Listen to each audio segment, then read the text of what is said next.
Estos son los grupos entonces con los cuales vamos a trabajar durante el mini proyecto. ¿Ya? Llamamos mini proyecto porque es un proyecto súper acotado de investigación documental y en virtud de eso aparecen ciertas hipótesis de trabajo. Macarena con José, latín; Daniel con Vania, chino; Fernanda con Camila, coreano; Gustavo con Catalina, kazajo; Paula con María, ainú; Tamara con Soledad, indonesio; Francisca con Danae, romano; Paula, Javiera, tailandés; Elsa, Valeria, tagalog; y Andrea con Matías, italiano. Listo. Parece que esos somos todos los que somos los que estamos. Por lo tanto, ya nos focalizamos entonces en estas lenguas y con estas empezaríamos a trabajar y estudiar, a preparar el curso. ¿Han avanzado en algo al respecto o aún todavía nada? Fernanda. No, aún no No, avanzamos. no, nada aún. Pero la escogieron ya, cada uno escogió la lengua por la motivación especial que tenían, digamos, por la motivación especial que tienen con esa lengua en particular. ¿O no? ¿Sí? Recuerden que eso era algo importante. La motivación. Algo que a ustedes le hiciera sentido con respecto al estudio de esa lengua. ¿Sí o no? ¿Me puede confirmar eso? Que eso es súper importante para empezar. ¿Sí? Nadie dice que sí, sí. Ya, eso es que es muy importante, porque de eso fluye más rápido y con más gusto hacer un trabajo de esta naturaleza. Uno no se siente que está obligado a hacerlo. ¿Ya? Bien, vamos a trabajar entonces hoy día en dos áreas. Primero en el avance y en el análisis de lengua, ejemplificando un poco de qué se trata. ¿Ya? Por lo tanto, lo primero, recuerdo en qué consiste el mini proyecto. Básicamente presentar estas características fundamentales de esta lengua hablada que se habla en la actualidad y que el equipo investigador la objetiva a través de los componentes identificatorios que son propios de esa lengua. Hay miles de componentes, pero hay algunos componentes que son importantes más que otros. Yo voy a dar un ejemplo ahora hacia la segunda parte de la clase, un ejemplo rápido de cómo los componentes identificatorios de una lengua nos van a dar, nos van a entregar la mirada en particular de esa lengua. ¿Ya? Acá les presento de manera muy rápida, muy visual, digamos, las partes de lo que se trata el trabajo. La introducción, la presentación del equipo, la redacción el relato de qué es lo que ha motivado a seleccionar lengua, la bibliografía base, el cuerpo del trabajo, donde aparece la presentación de la lengua, en sentido de la ubicación geográfica o geopolítica, si corresponde, datos históricos que sean relevantes, la anécdota de la lengua, que es súper importante también entenderla. Los aspectos, segundo aspecto morfofonológico, en cuanto al grado de aglutinación, ¿se acuerdan? Tipo del 1 al 4, los aspectos morfológicos propiamente tal, la relación entre sustantivo objetivo, genitivo, sustantivo, tipo de implicación, la justificación de estos datos a través de los universales, y en el aspecto 4, el aspecto morfosintáctico, donde de manera amplificada, yo acá destaco en mayúscula otros aspectos relevantes por destacar. Y es donde ahí ustedes se van a jugar la elección significativa, la elección de ese aspecto identificatorio de la lengua que a ustedes más les gusta con respecto a otra. ¿En qué fuente aparecen los grados de aglutinación? En el libro de Liobin, Anatole Liobin, el que estuvimos revisando hace unas semanas atrás. Ahí aparece la clasificación de los cuatro tipos. También aparece en los otros libros que están en la bibliografía, que ustedes tienen, ya, que están en el Classroom. Bien, y finalmente la parte 3, el ejemplo con un caso seleccionado de la lengua, donde ahí ustedes muestran acotadamente esa lengua. Finalmente, como aspecto formal, las conclusiones donde ustedes resumen las características de esa lengua seleccionada. Esa es la panorámica entonces del trabajo. ¿Ya? Aquí está muy resumido los aspectos del trabajo. Ya conversábamos que básicamente la cantidad de páginas que tiene que tener el trabajo va a estar relacionado obviamente con, bueno, cada sección es una página, obviamente, y las secciones más importantes tienen que ver con el cuerpo del trabajo, el ítem 2, donde ustedes van a presentar la lengua, 2, 3, 4, ahí se van a tomar, tienen que tomarse unas 4 o 5 páginas para aquello, y cada una de las otras son una página para concluir, por ejemplo, una página para ejemplificar, una página de bibliografía, o sea, son páginas separadas, ¿ya? Bien, vamos a hacer un preámbulo del trabajo. Como ustedes, me imaginaba que no todos están a la par en esta parte. Primero ya hemos seleccionado una lengua. El segundo paso es la bibliografía que ustedes tienen que seleccionar, básicamente del Classroom. La bibliografía complementaria que usarás para revisar, para investigar también cuál es esa bibliografía. Y tercero, qué características relevantes o identificatorias de tu lengua seleccionada te interesa presentar a tu audiencia. Estas tres preguntas son fundamentales, porque nos permiten entender para nosotros mismos como equipo de trabajo qué es lo que más nos interesa aplicar dentro de. Lo otro es de qué hablarás al presentar tu lengua, desde el enfoque genético, y qué muestra de datos seleccionarás para describir su funcionamiento. ¿Ya? Quiero centrarme en las tres primeras, bueno, las cuatro, pero las tres primeras son súper importantes, así que les pido que tomemos 10 minutos, no 15 como dice ahí, sino que 10 minutos para que ustedes puedan primero avanzar en este aspecto, ¿ya? Y que pueda cada uno de los grupos, esta clase tiene que ser que cada uno de los grupos ya escoja la bibliografía y tenga una bibliografía característica que sea complementaria para poder explicar la lengua. ¿Okay? Así que esa es la primera parte de la clase de hoy, que ustedes puedan empezar ya a ponerse en sintonía, puedan trabajar con la bibliografía, revisen el Classroom, qué del Classroom les sirve, dónde van a encontrar otra fuente que también les pueda servir. Ya por ahí, Catalina creo que me comentó, algo me preguntó por correo, me mandó una bibliografía en algún momento, ¿cierto? Ella ya lo tiene seleccionado, ¿fijan?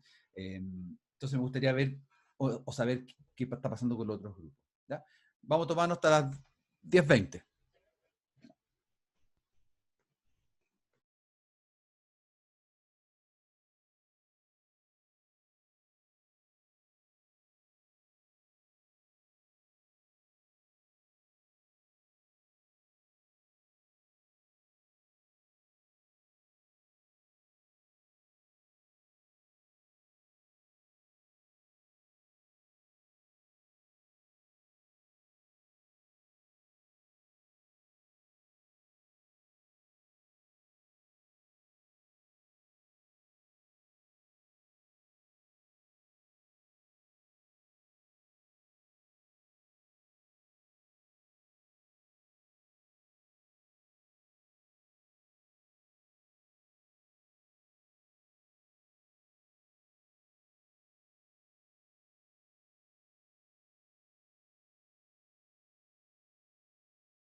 Bien, entonces, ¿qué aspectos son los que nos gustaría ir relevando, darle más importancia a cada una de las lenguas? Vamos a partir con Macarena y José, eh, por el orden del listado que está acá.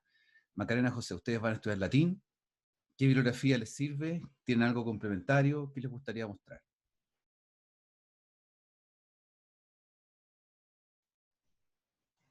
La bibliografía que yo estuve revisando ahora era The World's Major Languages, ¿Ya? donde habla del latín. Y la otra que tenía pensado es The Concise Compendium of the World Languages, donde buscaría como las lenguas que derivaron del latín, Ya, básicamente. bien. ¿Y qué cosa te gustaría revisar del latín? ¿Qué te llama la atención? Eh, Todas las ramificaciones, por así decirlo, que produjeron, o sea, todos los idiomas derivados que salieron de él, y más o menos buscar las razones de por qué pasó esto también. Ya, ya. Entonces hay un aspecto también genético que revisar, que tiene que ver con la familia lingüística, con cuestiones geopolíticas, históricas. Va a ser importante también revisar eso, ese aspecto. Sí, ¿te parece? Ujú. Sí, bien. Daniel, Vania, ¿cómo van ustedes con eso? ¿Qué bibliografía básica, complementaria, aspecto identificatorio de la lengua les interesa?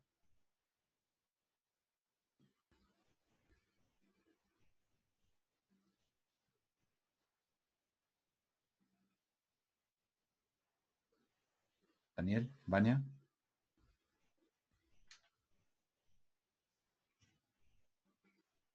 Ah, sí, aló. ¿sí? ¿Me voy a repetir la pregunta? Las preguntas que estaban proyectadas, pues Daniel, ahí está. Claro, claro. Ahí está. O Sí, sea, de cuanto a la bibliografía, sí. ¿cómo es? Claro, la bibliografía básica del Classroom que tú vas a ocupar, que te sirve, ¿qué otra complementaria vas a ocupar? ¿Qué Claro, aspectos hay te una interesa de la lengua? que se llama Una historia de Asia Oriental, Ujú, que habla sobre el chino. También el compendio también tenía como una sección ujú. bastante glosada del chino, mandarín. El compendio de Bernard Comrie. Sí.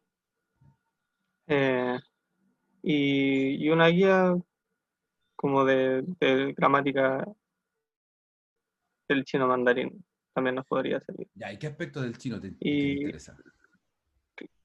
claro, eh,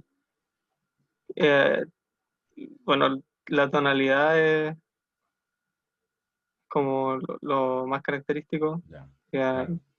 interesante enfocarnos en eso Mm, y como la uniformidad que tiene, es como que no tiene muchas variantes. mm. Ya con eso es suficiente. O sea, ya con la tonalidad y lo que comentas ya es suficiente como para investigar y exponer. Bien. Ujú. Fernanda, Camila, el coreano. Van a estar metidas con coreano. Eh, Cuéntenme. bueno, nosotros lo que alcanzamos a ver fueron los mismos textos que mencionó José, que era The World's Major Languages, y no sé cómo se pronuncia esto bien, pero Concise Compendium of the World's Languages. Exacto. Y lo que nos interesa más que nada es la historia que tiene y, o sea, por la que se creó la escritura del coreano y em, la relación que tienen los elementos, porque yo estuve aprendiendo un tiempo y me llamó mucho la atención lo parecido que es con el japonés. Mm. Entonces sería bueno como explotar esa parte de la Sí. gramática y de la relación con todos los otros Ya con idiomas. eso tienes, es suficiente, hay demasiada información ya. De hecho, si hablas de la escritura, que es súper interesante el tema de la escritura del coreano, van a tener que tomar un aspecto nomás, concentrarse para dar como una panorámica y van a tener que hacer una elección si van a dedicarle más tiempo a esto o van a dedicarle más tiempo a lo otro, lo de la gramática. Ah, ya, ¿Ok? ya. Yo me dedicaría más por el aspecto tipológico, más a lo del tema de la gramática, le daría más tiempo y lo de la escritura lo tomaría más desde el aspecto más anecdótico, como el aspecto no genético probablemente tal, pero sí podría engancharlo por ahí, como Ya. plantearlo desde ese punto de vista. Bien, Gustavo con Catalina. Nosotros, bueno, ya le mandamos el mail la semana Sí, pasada. sí. Tuvimos que buscar más bibliografía complementaria ya que Sí, el caso era medio enredadito. exactamente. Esa bibliografía Y, yo la miré, estaba súper buena, pero ¿qué les parece a ustedes? ¿Se entiende? ¿Me ha complicado? Pero o primero, sea, cuéntenle a los demás de dónde aparece el kazajo, dónde se habla y por qué se motivaron a estudiar. el kazajo se habla en Kazajistán nos interesó porque encontramos que el tema de la escritura era algo muy interesante dentro del kazajo. Y bueno, encontramos muchas como papers de análisis lingüístico del kazajo, porque estábamos buscando más que nada oraciones para poder analizarlas nosotros. Y la verdad, aunque como que los papers de análisis lingüístico son como bien enredados, pero como que más o menos entendemos que el contenido y qué es lo que podemos ocupar de ellos. Ujú. Bien. La bibliografía entonces les va a servir, esa complementaria que encontraron. Cuenta que Sí. está la información. Bien, Ujú. bien. Paula, con María, cuéntenos. Tendría que Motivación. revisar la bibliografía más a fondo, pero por ahora no encontré nada al menos la del Classroom, no encontré nada que nos sirviera específicamente Sí, para el Ainu, no porque aparece. además de ser poco conocida, está en peligro de extinción la lengua. Aunque encontramos harta bibliografía complementaria, Ya, especialmente de autores japoneses. perfecto. ¿Qué les gustaría estudiar esa lengua? Eh, Nos dimos cuenta que tiene mucha similitud con el ruso y con el japonés, a pesar de que está considerada como una lengua aislada. Ujú. ¿Dónde se habla en particular? Actualmente solamente en la zona de Hokkaido, que es la isla al norte de Japón, aunque antiguamente se hablaba en parte de Rusia y en... No recuerdo exactamente el nombre de la isla, pero era una zona de Rusia que está Claro. al este. Hay más lenguas de las que uno piensa, más lenguas de las que uno piensa que están en esta misma estado, como de transición, o de extinción, o de aislación, o de foco, o digamos de cuestionamiento de a qué rama pertenece, etcétera, en ese estilo. Bien, gracias. Tamara con Soledad. Indonesio, ¿cómo van con eso? Hola, profe. Hola. A ver, la bibliografía que encontramos en realidad son básicamente las mismas que agarraron dos grupos antes, el de World Major Language y el compendio, que está la lengua que vamos a utilizar, que es el indonesio. Y al menos de forma personal me interesa mucho el que deriva del malayo, deriva del Bahasa Melayu, y a diferencia de otros idiomas asiáticos, ocupa el alfabeto latino. Ujú. Entonces, ¿por qué? ¿Qué sucedió ahí más o menos para que ellos estén utilizando ese alfabeto y no Sí. tengan el suyo o vayan a agarrar alguno de por ahí mismo cerca? Claro, estos enredos Que que eso me ocurren de resulta repente con bastante algunas lenguas interesante. que agarran alfabetos que uno diría, ¿por qué está Sí, analfabeto? la verdad es que, bueno, más para allá, leyendo por ahí por allá, tiene influencia de los Países Bajos. Entonces por ahí anda la idea del Claro. Un factor súper alfabeto importante latino. fue el colonialismo Ujú, de los países europeos cuando cuando se repartieron el mundo. Todos los países europeos se repartieron el mundo y jugaron ujú, al ataque y al metrópoli con el mundo. Entonces, cuando hicieron eso, ocurrió este tipo de cosas. Bien, gracias. claro. Francisca, Danae. Nosotros Qué vamos, interesante. sí, nosotros vamos a elegir el libro de World's Major Languages, que habla del rumano, como para ver la estructura y todo eso. Ya. Vamos a elegir también el Languages of the World, que habla de las lenguas indoeuropeas, que es o sea, ahí entra el rumano también. Bueno, también buscamos una tesis que probablemente nos pueda ayudar, pero está como opción, que es de Dan Munteanu, que habla de cómo se creó el rumano. Entonces igual podría ser interesante ver Ya. eso.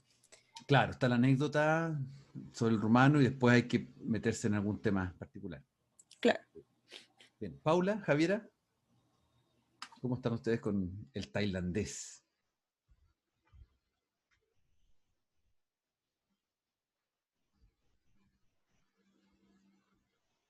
Tailandés se hizo famoso por películas, cultura tailandesa. Paula, Javiera, ¿están por ahí?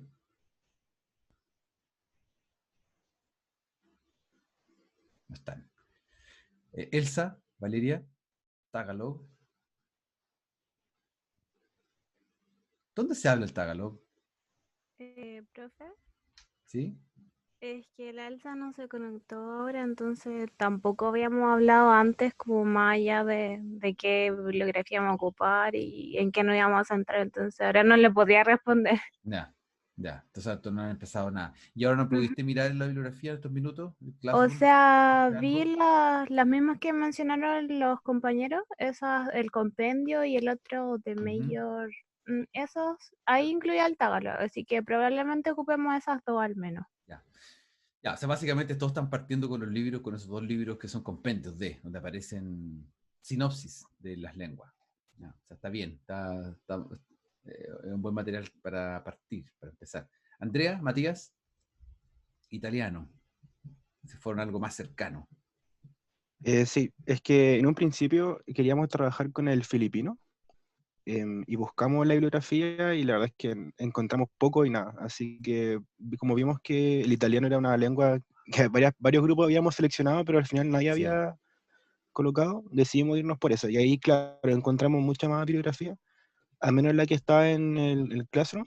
Al igual que mis compañeros y compañeras, vamos a trabajar con The World's Major Languages y con Languages of the World, principalmente. La primera más que nada porque tiene un ensayo completo del italiano. Claro. Y la segunda, y también The World Atlas of Language Structures, en esos dos últimos, porque hace harta comparación con las otras lenguas indoeuropeas, y ofrece mucho más ejemplos más específicos respecto como a la formación del italiano. Y el principal motivo por el cual nos llamó la atención esta lengua es porque queremos igual, al ser una lengua hermana del español, nos gustaría ver más o menos las similitudes y diferencias que tiene respecto a nuestro idioma y ver más o menos como en qué momento empieza como la separación, como la principal distinción quizás puede ser Claro. con el español. Ya, estupendo. Sí, es súper interesante, va a dar mucho que hablar, así que también hay que pensar en acotar y seleccionar cuestiones que sean importantes de revisar. Ahora bien, piensen ustedes que el trabajo en términos formales, escrito, ustedes tienen el espacio para poder canalizar todas estas inquietudes que ustedes manifiestan en este momento. Ahí es el momento, el espacio, digamos, físico de registrar. Y en el espacio de la presentación es el momento que ustedes escogen, bueno, comentan todo lo que vieron y obviamente van a presentar algún aspecto fundamental que tiene que ver con esas características identificatorias, más el contexto sociopolítico o filogenético de la lengua, o sea, el aspecto de la familia. ¿Ya? Piensen que, yo lo menciono de nuevo, son 10 minutos de presentación en la sesión, ¿ya? En que ustedes comentan, ambos dos, la pareja, toman turnos y van presentando aspectos de su lengua que han seleccionado, que han estudiado. Eso lo vamos a hacer yo lo voy a hacer por un sorteo. Voy a tomar esto mismo, voy a poner del 1 al 11, voy a hacer los papelitos acá, voy a sortear, así, pero tomar ante notario si ustedes quieren, y les mando un correo. O sea, me parece que tiene que ser por sorteo, porque son 2 sesiones que tenemos destinadas, la del próximo lunes y la siguiente. Bien, entonces avancemos. ¿Para qué les pregunto no por el Swahili? ¿Lo hicieron o no? ¿Le echaron una mirada? ¿Aprovecharon? Sí. ¿De practicar? Sí. Wow. Bien. Ya. ¿Cuántos de los que están acá lograron hacerlo? Catalina, de José, Gustavo, también. ¿Quién más? Catalina, Gustavo, Daniel, Yo Camila. pero no lo pude completar porque hubo muchas cosas que como que no me calzaban y como que entré ahí en un colapso. Ya, bien, sí, pasa eso. Yo voy ahora pensando en que o sea, básicamente a los que lo hicieron les va a servir esta explicación, los que no lo han hecho, pucha, qué lástima, que lo perdieron porque era un buen ensayo. Les voy a mostrar básicamente la mecánica del trabajo, ¿ya? Fíjense que está la glosa en inglés.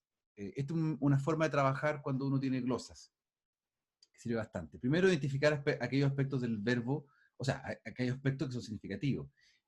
Comentábamos en la clase anterior que teníamos verbos, que yo los marqué ahí, verbos que teníamos 3 variantes, 3 cosas que están bien interesantes. Primero, el asunto de los verbos. Los verbos están en pasado, en presente y en futuro. O sea, ya esa es una variable que no habíamos considerado, o sea, no nos había aparecido de manera tan explícita o tanta repercusión en los otros ejercicios. Segundo, tenemos pronombres personales, que están todos a la izquierda.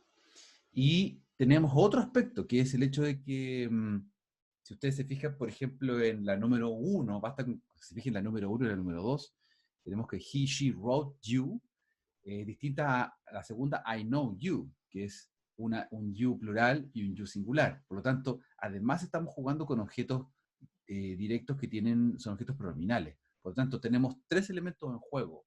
Tenemos la seguidilla de pronombres personales a la izquierda, los verbos en sí que se comportan de 3 maneras distintas, y tenemos los pronombres objeto.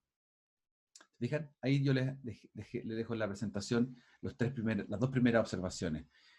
Presente, pasado, futuro, y segundo, que hay pronombre sujeto y pronombre objeto. Yo dije 3, pero básicamente son eso.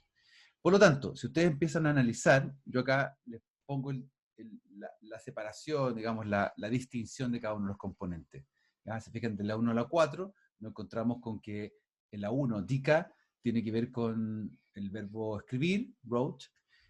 Parece ser que la letra A, el sonido A, tiene que ver con he o she. Li, algo también tiene que ver con eso, y one también tendría otra repercusión. En la segunda, nos encontramos con que joa es el verbo conocer, soma el verbo leer, y ulisa el verbo preguntar. Y hay algunos espacios vacíos. Voy a completar todo para que ustedes vienen y vean una panorámica. ¿Con qué nos encontramos entonces ahí? ¿Por qué estamos distinguiendo al menos 4 tipos de morfemas? Porque hay 4 columnas de morfemas. La cuarta es la de los verbos, que está expresamente marcada con colores. Y tal vez, y yo desde mi punto de vista les aconsejo que parece ser que al identificar el verbo inicialmente, nos encontramos con un descarte de información, que es más o menos lo más contundente. ¿Qué representan las otras 3 columnas? La segunda indica el tiempo. La segunda indica el tiempo, ¿sí? Porque la primera estaría fija como los pronombres, ¿cierto? La primera sería la lista de los pronombres personales. Sí, el tercero son los objetos, si no me equivoco. Y ya el cuarto sería los verbos, como dijo. Claro, súper. Porque, por ejemplo, si tomamos la 1 y la 16, en la 1 donde aparece one, y en la 16 aparece one, están relacionados con el pronombre objeto de segunda persona en plural. ¿Ya? Bueno, eso es. No vamos a entrar más en detalle, pero ahí están entonces las 4 categorías. Pronombre sujeto, modo temporal, pronombre objeto y verbo. Esa es la información. Esta es la parte más compleja de todo el ejercicio, hacer la separación, la distinción. Ya con esto en vista, y por supuesto que aparecen muchas dudas, si es que de repente hay un sonido que va acompañando al verbo o no, o va acompañando al pronombre, etc.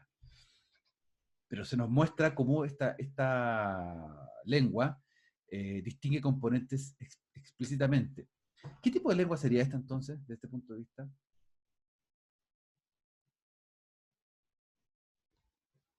A ver, voy a mirar el chat que indica cómo escribir. Daniel dice, indica cómo escribir. Sí, yo también lo tomé así. ¿Por qué? Porque el gua después también aparece en la 15, si no me equivoco. Como, lo tomé yo como ese you de plural. Sí, es posible confundirse. Sí, pero me parece más plausible este elemento porque por la manera en que están estructurados los pronombres, o sea, la manera en que... este es el aspecto de la enunciación. Cuando yo les planteaba en el trabajo, donde decimos qué cosas nos vamos a fijar en la lengua, o sea, cómo se enuncia la lengua. Entonces, esto es un aspecto de la enunciación que es relevante y que a mí me interesa estudiar. El hecho de que la enunciación siempre, a pesar de que puede tener algunos truquillos que me engañen, siempre la enunciación va a marcar los pronombres sujetos de una manera, o los va a listar en un punto del sintagma, y los otros componentes va a ir jugando con ellos. Y por eso se van a producir ciertas confusiones. Esa es una razón por la cual la enunciación es muy importante y poder analizar. ¿Qué tipo de lengua sería esta entonces? De acuerdo a los grados de aglutinación, del 1 al 4.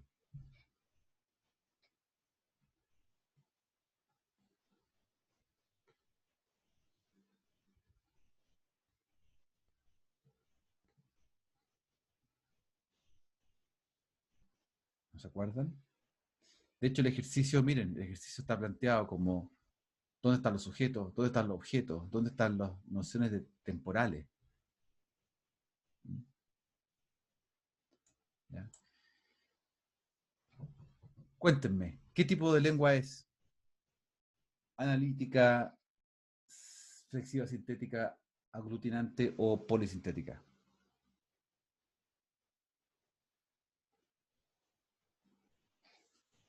¿Aglutinante?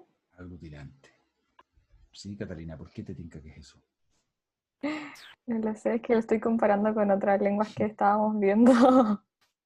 Sí, es aglutinante, precisamente porque tiene la separación estricta de cada uno de los morfemas. Yo lo dije, la separación estricta. Cuando hablamos de separación estricta de morfemas, nos encontramos con lenguas aglutinantes, que tienen esa funcionalidad. Y por eso nos perturba un poco que aparecen. ¿Por qué? ¿Por qué no pueden estar, por qué no puede ser un componente completo?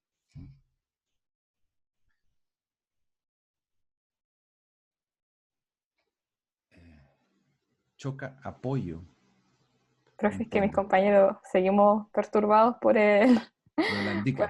Sí, es que por ejemplo en la 1 el pronombre de objeto, o sea, me refiero, you aparece como plural, y en el 15 también aparece you como plural.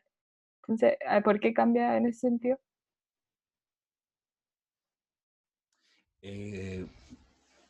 Yo creo que esa es una acomodación netamente por la noción del presente y futuro. La acomodación de los morfemas no siempre se da de la misma manera. Piensa tú que todas las lenguas, nuestra propia lengua, que no es una lengua estrictamente aglutinante, tiene acomodaciones morfológicas dependiendo de contextos, dependiendo de verbos, dependiendo de tiempos verbales. Entonces, no es algo que yo te pueda explicar lógicamente, sino que se subentiende del análisis. Profe, es que igual la última pregunta habla de complicaciones fonológicas, pero claro, completo menciona solo a la tercera persona en singular y no a la segunda persona plural. Claro. Aparte, creo que alguien lo buscó como en el diccionario y aparecía el verbo escribir en infinitivo como indica. Ah, bueno.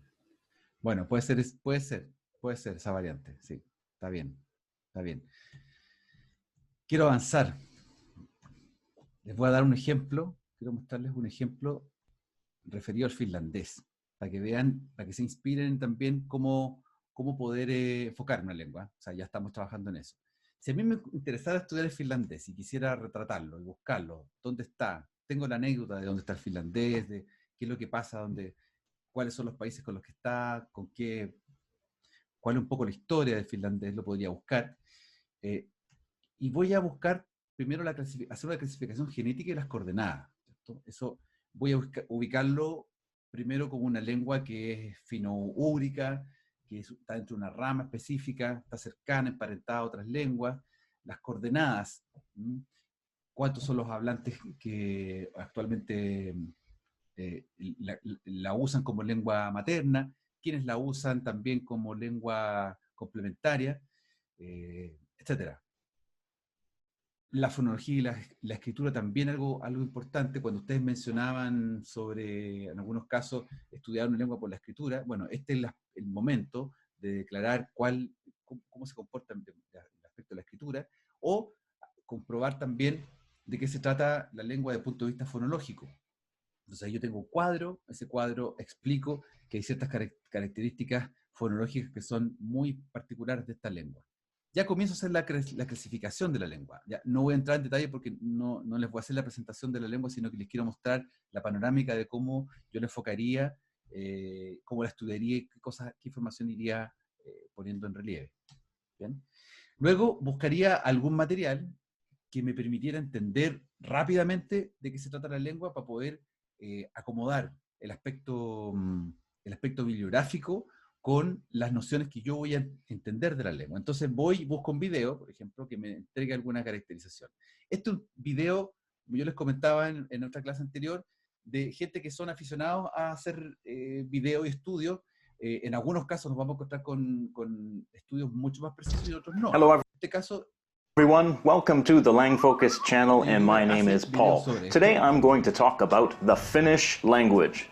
As you probably know, Finnish is the majority y les voy a mostrar algunos minutos de qué se trata este video. ¿Ya? Speakers, with 4.9 million of them living in Finland, which is about 90% of the population of Finland. It's one of the 2 official languages of Finland, along with Swedish, which is spoken by about 5% of the population. And there are also Finnish-speaking minorities across the border in Russia, in Norway, and in Sweden. You may have seen my video on the North Germanic languages. It's this one right here. And you might remember that I specifically excluded Finnish from that video. That's because even though Finland is a Nordic country with geographic and historical connections to Scandinavia, the Finnish language is not a North Germanic language. In fact, it's not even an Indo-European language. It is part of the Finnic language group, which is a branch of the Uralic language family. Other members of the Finnic group are Estonian, Karelian, Ludic, Veps, Ingrian, Vodic, and Livonian. But Finnish is the most widely spoken language in the Finnic language group. All the Finnic languages developed from Proto-Finnic, which was spoken around 3,000 years ago. The first stage was early Proto-Finnic. Then during the Middle Proto-Finnic period, some changes took place in that language, and it split into 2.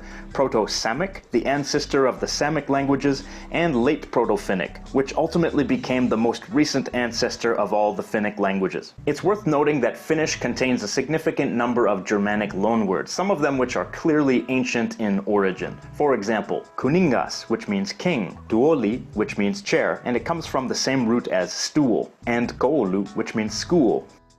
From words like these, we can see that the ancient Finns had extensive contact with Germanic peoples. Late Proto-Finnic diverged into 3 dialects: Eastern Proto-Finnic, Northern Proto-Finnic, and Southern Proto-Finnic. These 3 dialects of Late Proto-Finnic mixed with each other, and the resulting mixes of influences developed into the dialects that make up the Finnish language. Around the 12th century and 13th century. Ya, eso les quería mostrar como primero para hacer una identificación de dónde está la lengua, para poder entender de qué se trata. Paula Córdoba, ¿lo amas? Ah, muy bien. Entonces, con esas coordenadas yo puedo tener una idea clara de para dónde va el asunto.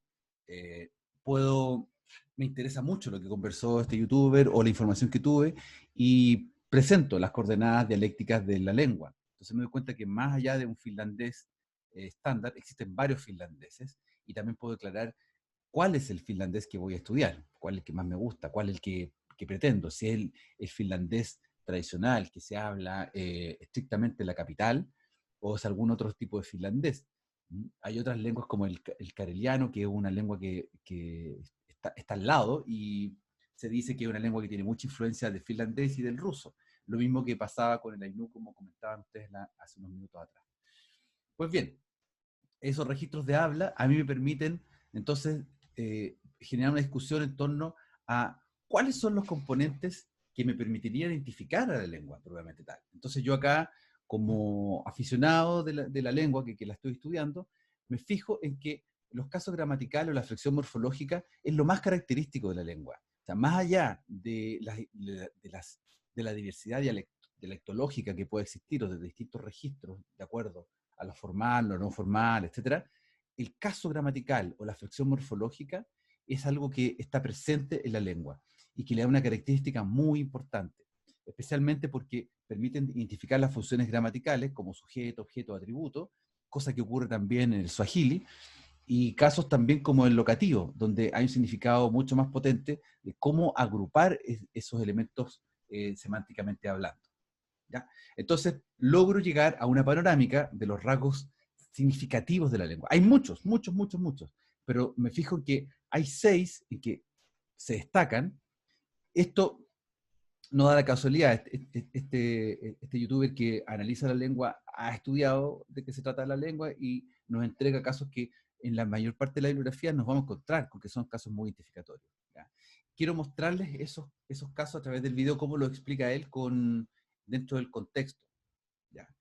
Son un par de minutos, por aquí empieza la cosa. So what is the Finnish language like? Well, it shares some features with the other members of the Finnic language group. Some of those features are no grammatical gender. There is no distinction between masculine, feminine, ¿Se escucha bien? ¿Se ve bien? Confírmenme. ¿Sí? or neuter. Not even in the personal pronouns. Han means both he and she. And interestingly, Finland was one of the first countries to grant women the right to vote, and it was one of the first to have a female president. So maybe gender equality is just built into the language and way of thinking. Hey, you never know. Next, no articles. Articles are the words like a or the in English. English speakers often wonder how you can communicate without those articles, but the context usually provides enough meaning that you don't actually need the articles. Next, Finnish has some prepositions. In English, those are words showing location or relationship, like to or at or on. But Finnish has many more postpositions. These are similar to prepositions in function, but they come after the word that they add meaning to, rather than before. Here's an example sentence with a postposition. Tori on kaupungin keskellä. This sentence means the market is in the center of town. Tori means market. On is similar to is. Kaupungi is town. The N at the end of kaupungi is the genitive case showing possession. And then after kaupungin, we have keskellä, which is the postposition, which means in the middle. So it's a postposition because it comes after the noun kaupungi. Next, lots of grammatical cases, 15 to be precise. That means that nouns, personal pronouns, and adjectives have 15 different forms depending on their function in the sentence. We can't look at all 15 right now, but let's look at an example. Finnish has the accusative case, which marks a direct object, and that's common in lots of languages. It can be shown with an N at the end of the word, or it can be shown with nothing, just left blank at the end of the word. But there is also something called the partitive case. This also marks a direct object if the object is only part of a whole, or if the action is incomplete, or if the action is negative. Syötkö kalan? This sentence means, will you eat the fish? Syöt means you eat. K is a question marker. Kala is fish. And the N at the end of kala is the accusative case, showing that the action will be completed and that the whole fish will be eaten. Syötkö kalaa? Means, do you eat fish? So again, syöt is you eat. K is the question marker. Kala is fish. And the a at the end of kala is the partitive case, which shows that there's no completed action. There's no completed action because there's no specific fish being eaten. This is just a general question. Next, you may have noticed in the above example sentences that the present tense and future tense are the same. That's right, in Finnish there is no future tense, but the future can be indicated in a couple of ways. When you see a present tense verb with an accusative case object, like this, that indicates the future because it shows that the action will be complete at some point. When you see a present tense verb with the partitive case, like this, that indicates present tense because the action is not a completed action, so it must be happening now. The future can also be clarified with a time expression. Here's an example demonstrating that there is no future tense in Finnish. Luen. This means I read. Luen huomenna. This means I will read tomorrow. Huomenna means tomorrow, and that time expression is what indicates that this action will take place in the future. Next, there are a lot of long words in Finnish because of agglutination and because of compound words. Finnish is an agglutinative language, meaning that words can be formed by attaching together pieces that add meaning to the word, without those pieces changing. You just attach them together. In English, we might use separate words like conjunctions and prepositions, but in Finnish, special endings can be added to a word stem. Here's an example starting with the word for house. Talo, talossa, taloissa, taloissani, taloissanikin, taloissanikinko. And a few additional features of Finnish. Number one, the main stress always goes on the first syllable of the word. Number two, there is no equivalent of the verb to have in Finnish. Number 3, Finnish has negative verb conjugations. That means that instead of using a negation word like not, it has an entirely different form of the verb to show that it's negative. Finnish is clearly a very interesting language that might be quite different from the languages that you're used to speaking and learning. Bien, ahí nos encontramos entonces con un ejemplo muy claro de lo que es el finlandés. Luego de eso, que tengo este ejemplo, que tengo esta panorámica, que ya he estudiado esta panorámica, entonces yo hago mi propio estudio al respecto. Selecciono el material que me interesa, porque no puedo abarcarlo todo, entonces tengo que focalizar en algo. Y una de las cosas que me interesa focalizar entonces es el aspecto del caso gramatical, el caso semántico, que me parece que es relevante. Y puedo considerar 3 elementos: el carácter inesivo-adhesivo, el ativo ablativo e ilativo alativo. ¿De qué se trata esto? Es la locación, cómo utilizar la locación. Entonces, el inesivo con esas terminaciones y el adhesivo con las otras, sa en un caso y la en el otro caso, nos entregan distintos significados, adentro de o encima o afuera de. ¿Ya? Mina istun autosa, yo me siento en el coche. ¿Ya? En cambio, koira yokse pijala, el perro corre en el patio. ¿Ya? El patio es un lugar abierto, el coche es un espacio cerrado. Es decir, la preposición habitual que nosotros consideramos, que usamos en el español como en, que da lo mismo en español, acá no puedo decir una preposición en común y corriente, necesito tener el carácter inesivo, o sea, tengo que poner la terminación sa si es que está adentro de, en el espacio cerrado, o la si está encima afuera, en un espacio abierto. De esa manera, este caso nos muestra, y acá se los voy a dejar como ejemplo, el lativo también, nos muestra cómo la comparación, cómo a través de algunos ejemplos muy concretos, yo puedo comparar y dar cuenta del carácter marcado del significado que entregan los elementos gramaticales. Por ende, esto comprueba que la lengua es una lengua aglutinante, que tiene un carácter muy especial, muy desarrollado en el caso función. Por lo tanto, mi recomendación para estudiar, aprender, hablar finlandés para un hablante nativo de nuestras lenguas, romance, es que tiene que cambiar un switch, tiene que darse una vuelta, un giro, y pensar en que nos vamos a encontrar con elementos postposicionales que nos van a entregar la información semántica para poder aproximarnos a la lengua. ¿Fijan? Y va a ocurrir lo mismo con los otros elementos. ¿Fijan? Y ahí tenemos el resumen de los casos. ¿Ya? Ese es un ejemplo que les permite a ustedes entonces poder identificar, digamos, el paso a paso, como poder decir, ok, declaro que voy a estudiar tal lengua, lo voy a hacer de tal manera, voy a ubicar la bibliografía, voy a primero a dar a través de estos libros que están en el Classroom, poder entender los elementos básicos clave, puedo aprovechar de usar alguna información de internet para poder tenerlo más claro y más rápido, y con eso armar un panorama rápido y decir, ok, voy a seleccionar estos aspectos que son los más interesantes, y con ellos voy a hacer una presentación que me permita dar en el clavo, así bien, de una manera bien precisa. Entonces, lo que yo acabo de mostrar es una presentación que puede, es un ejemplo de presentación, un ejemplo de indagación a través de una lengua, y que me permita entregar una caracterización a mi audiencia. Daniel, ¿quieres comentar algo? Sí, que entonces habría que centrarse como en una o dos de los principios como universales que caracterice mejor la lengua. Claro, exactamente. Eso es lo ideal. Y por eso es que dentro de los universales de Greenberg, del 1 al 7, ahí ustedes tienen harto donde jugar. O sea, en realidad tienen todo, porque está la información básica. Si yo siento que este ejemplo lo pusiera desde el punto de vista de los universales de Greenberg, yo estoy tocando básicamente los 4 primeros universales. Yo tendría que además decir, mira, esto tiene relación con los 4 primeros universales en tal y tal sentido, por ejemplo. Y con eso ya tengo un trabajo armado. Por eso es un mini proyecto, porque ustedes tienen que buscar información, tienen que ampliar primero, hacer un sondaje, abrir un poco la cancha, sumergirse un poco en este mar de la lengua en particular, y luego tomar aquellos elementos que les parezca que son más relevantes, que a ustedes les motiven en entregar, y entregar tanto desde el punto de vista escrito como desde el punto de vista oral. ¿Alguna pregunta o comentario sobre este ejemplo? ¿O algo más sobre el trabajo? Yo tenía una duda respecto a lo mismo de los universales, que ¿Sí? el 5, si no mal recuerdo, decía que si el genitivo venía después del sustantivo en una lengua SOV como la que estamos estudiando con el Ainu, se supone que deberían los adjetivos venir después del sustantivo, pero en el Ainu no pasa eso. Perfecto, excelente.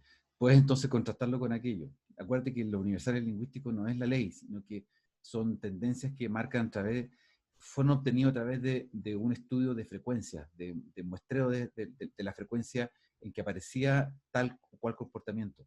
Y él lo dice, Greenberg, en su artículo. Y bueno, después muchos se han encargado de ir comentándolo con otros estudios, que no siempre es así, y las variantes están presentes en las mismas lenguas. Acuérdate que en nuestra misma lengua, en nuestra clase los he comentado seguro, en nuestra misma lengua nosotros tenemos nuestro orden SVO, pero también tenemos OBS, como a veces hablamos con el objeto y el verbo y el sujeto al final, que es una cuestión súper rara, y que le cuesta mucho a un no hablante nativo del español entenderlo, pero para nosotros es parte de. Suena raro, pero se entiende. Entonces va a ocurrir que en las lenguas se den estos órdenes alternativos. Si tú encuentras ese orden alternativo, como me comentas, perfecto, excelente. Lo contrastas con el universal.